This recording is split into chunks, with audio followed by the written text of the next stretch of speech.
സാധാരണയായി കുട്ടികൾ കൺഫ്യൂസ്ഡ് ആകുന്നു എന്ന് എനിക്ക് തോന്നിയിട്ടുള്ള ഒരു പോർഷനാണിത്.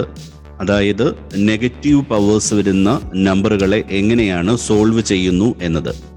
ഇതിനായിട്ട് എക്സ്പൊണൻസ് ആൻഡ് പവേഴ്സിൽ പഠിച്ച ഐഡന്റിറ്റി ഓർക്കേണ്ടതായിട്ടുണ്ട്.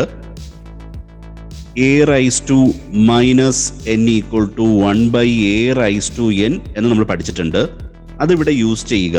അതായത് 2 raise to minus 3 minus power ആയിട്ട് വരുമ്പോൾ നമുക്കതിനെ മാറ്റിയിട്ട് 1/2 റൈസ് ടു 3 എന്ന് മാറ്റേണ്ടതായിട്ടുണ്ട്.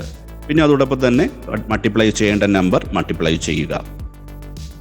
ഈ 1/2 റൈസ് ടു 3 എന്നത് നമുക്കറിയാം 2 × 2 ആണ്. 3 ടൈംസ് റിപ്പീറ്റ് ചെയ്യുന്ന നമ്പേഴ്സിന്റെ മൾട്ടിപ്ലൈ ചെയ്യുന്നതാണ് നമ്മൾ പവറായിട്ട് എഴുതുന്നത്. അത് 8 ആണ്. അപ്പോൾ അത് 1/8 എന്ന് എഴുതുക.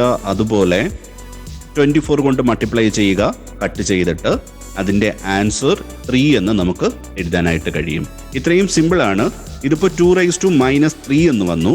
നമുക്കിനി 1/2 റൈസ് ടു മൈനസ് 3 എന്ന് വന്നാൽ എങ്ങനെ ചെയ്യുമെന്ന് നോക്കാം.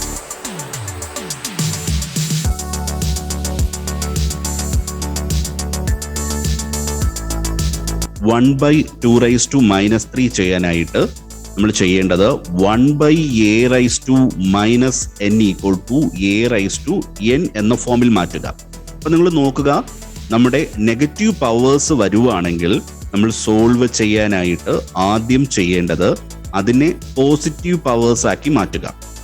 അപ്പോൾ ന്യൂമറേറ്ററിലാണ് നെഗറ്റീവ് പവർ വരികയാണെങ്കിൽ 1 പോസിറ്റീവ് പവർ എന്നും, ഡിനോമിനേറ്ററിലാണ് നെഗറ്റീവ് പവർ വരുന്നെങ്കിൽ അതിനെ ന്യൂമറേറ്ററിലേക്ക് മാറ്റിയും ചെയ്യേണ്ടതാണ്. അപ്പോൾ നമുക്കിവിടെ മാറ്റുമ്പോൾ നോക്കുക, 1/2 റൈസ് ടു മൈനസ് 3 എന്നത് നമുക്ക് 2 റൈസ് ടു 3 എന്ന് എഴുതാനായിട്ട് കഴിയും. പിന്നെ മൾട്ടിപ്ലൈ ചെയ്യാനായിട്ടുള്ള 5 അങ്ങനെ തന്നെ എഴുതുക. 2 റൈസ് ടു 3 എന്ന് പറയുമ്പോൾ നമ്മൾ തൊട്ട് മുന്നേ ചെയ്തായിരുന്നു 2 × 2 × 2 അതായത് 8 ആണ്. സെയിം നമ്പർ എഴുതുക 8 × 5 അതായത് 40 ആണ്. അപ്പോൾ ഇത്രയും സിമ്പിളാണ് നെഗറ്റീവ് പവേഴ്സ് വരുന്ന നമ്പറുകളെ സോൾവ് ചെയ്യാൻ. വളരെ ഈസി ആയിട്ടുള്ള 2 എക്സാമ്പിളാണ് ചെയ്തത്. നിങ്ങൾക്ക് ഞാൻ ഇനി മറ്റേതെങ്കിലും നമ്പർ എക്സ്പ്ലെയിൻ ചെയ്യണം എന്നുണ്ടെങ്കിൽ കമൻ്റായിട്ട് ചെയ്യുക. മറ്റൊരു വീഡിയോയുമായിട്ട് വീണ്ടും കാണാം.